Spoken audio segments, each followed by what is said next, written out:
傳來發語問你是我的家屬吧？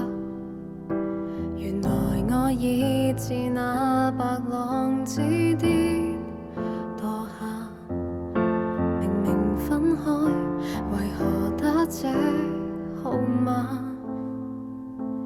你可會很不解我怎不刪了他？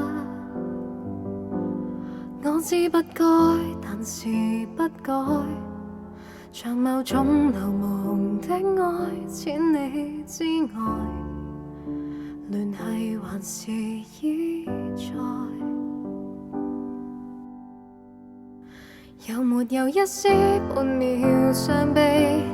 要是我今晚異地斷氣，問你可肯即夜趕搭通宵下機？